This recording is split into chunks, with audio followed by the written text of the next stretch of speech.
Bonjour à tous. Le 7 février 2021, Christine Lagarde, invitée sur BFM TV, a prononcé la phrase suivante. Le Bitcoin, ça n'est pas une monnaie. Cette déclaration faisait partie d'une interview de quelques minutes où on a appris deux choses. La première, c'est l'ignorance de Thierry Arnaud, le journaliste qui a interviewé Christine Lagarde, en ce qui concerne les crypto-monnaies. Il aurait quand même pu prendre 2-3 notes avant de recevoir la directrice de la BCE. Et la deuxième, Christine Lagarde nous a confirmé son aversion pour les crypto-monnaies. Autant l'ancienne directrice du FMI avait réussi à se tenir au début de l'interview, mais elle finit par craquer complètement, on voit ça à la fin de la vidéo.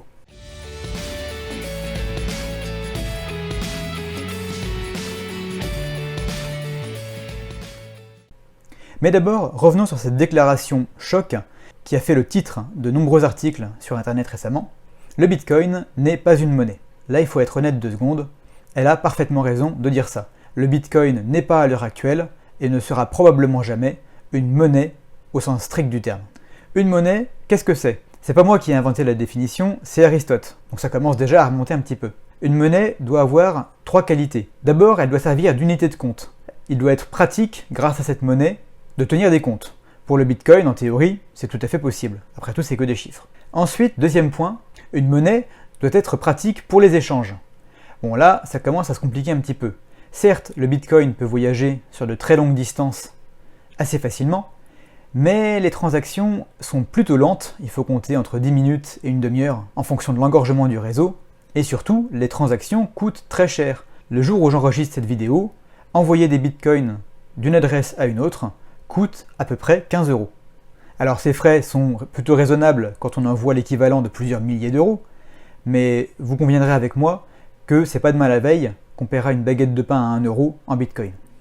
Et enfin, dernière qualité indispensable que doit avoir une monnaie selon Aristote, et là pour le coup c'est mal parti pour le Bitcoin, c'est le fait de conserver la valeur dans le temps. Alors, vu ce qui est fait avec l'euro et le dollar en ce moment, on pourrait critiquer ce point-là aussi pour nos monnaies à nous, mais bon, il faut quand même reconnaître que le Bitcoin est particulièrement volatile. Des mouvements de plus 20%, moins 20% dans la journée sont des événements parfaitement courants, ce qui ne correspond absolument pas à la notion de stabilité dans le temps qu'on attend d'une monnaie. Donc sur ce point, Christine Lagarde a parfaitement raison. Le Bitcoin n'est pas une monnaie, c'est un actif, un crypto-actif même. J'ai déjà comparé le comportement à celui de l'or, on pourrait aussi le comparer à celui des actions par exemple. Mais il est bien souvent encore plus volatile. Je me permets de revenir un instant sur la notion de monnaie, puisque Christine Lagarde nous fait l'éloge de la stabilité de l'euro. C'est sûr que quand on mesure tout en euros, l'euro a une stabilité parfaite. Mais revenons un petit peu en arrière. Au début de la monnaie, on utilisait ce qu'on appelle de la monnaie marchandise. La monnaie était en or ou en argent, comme par exemple les pièces en or de l'époque romaine. La monnaie avait de la valeur indépendamment de la confiance qu'on accordait à celui qui l'avait émise.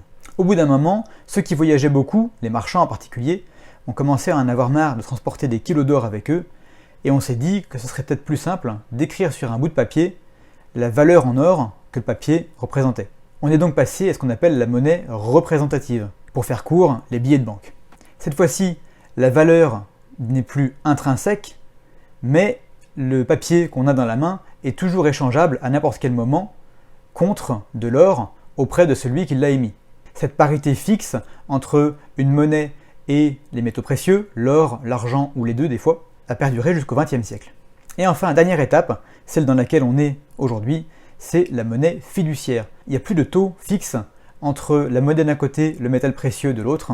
Le taux est flottant, la monnaie n'est plus échangeable contre un poids fixe en or ou en argent. C'est beaucoup plus pratique parce que ça veut dire qu'on peut imprimer autant d'argent qu'on veut.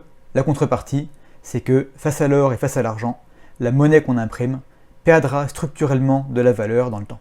Tout ça pour dire que oui, effectivement, le Bitcoin peut être considéré comme un actif spéculatif, mais je trouve ça un petit peu rigolo d'élever l'euro et le dollar comme modèle de stabilité, alors que depuis le début de la crise sanitaire, leur valeur est en train d'être détruite à une vitesse qu'on n'a encore jamais vue. Deuxième point que j'ai envie d'aborder avec vous aujourd'hui, c'est les mises en garde répétées contre les cryptoactifs, en faisant passer ceux qui en achèteraient ou en échangeraient pour des sortes de traders fous complètement irresponsables. Je trouve ça assez paradoxal. D'un côté, elle assiste en souriant à la destruction de l'épargne de millions d'Européens et d'Américains avec son ami Jérôme Powell, directeur de la Fed, et d'un autre côté, on dirait qu'elle reproche à ceux qui essayent de diversifier une partie de leurs économies de quitter le navire. Alors, attention, là je ne juge pas sur le fond, je ne fais que constater objectivement la destruction actuelle de nos monnaies fiat. Mais il est tout à fait possible que cette destruction soit la seule solution dans la situation que nous vivons actuellement. Et puis après tout, peut-être qu'elle regrette juste de ne pas en avoir acheté elle-même un peu plus tôt. Troisième et dernier point, le plus choquant à mon avis, c'est la manie qu'a Christine Lagarde d'assimiler systématiquement les utilisateurs de crypto-monnaies à des criminels ou même à des terroristes. Voici un extrait d'une interview qu'elle avait donnée en anglais, où elle dit ceci. Which has conducted some funny business and some interesting and totally reprehensible money laundering activity. Alors, l'anglais n'est pas sa langue maternelle, peut-être que c'est pas vraiment ce qu'elle a voulu dire, mais elle a vraiment prononcé ces mots-là. Le Bitcoin a conduit des activités douteuses. Ah non, le Bitcoin ne conduit rien du tout. C'est un moyen de transporter de la valeur, de l'argent, mais ce sont les gens qui en font quelque chose. Le Bitcoin tout seul ne peut pas mener d'activité illégale. Et elle en a remis une couche sur BFM TV en disant, pour résumer, que si vous utilisez des crypto-monnaies, vous êtes probablement un criminel et que vous mettez vos enfants en danger sur le dark web. Je suis personnellement un crypto-enthousiaste, mais je respecte parfaitement l'opinion que chacun peut avoir à ce sujet. Ceci dit, je m'attendais quand même à un petit peu plus de retenue de la part de la directrice de la BCE. Bien évidemment, certains criminels ont utilisé des crypto-monnaies, mais si on comparait les montants d'argent liquide, euros ou dollars, impliqués dans des activités illégales, avec les montants en crypto-monnaie, je pense que la balance pencherait tristement en faveur du cash, euros ou dollars, et pour autant, il n'est pas question de le supprimer.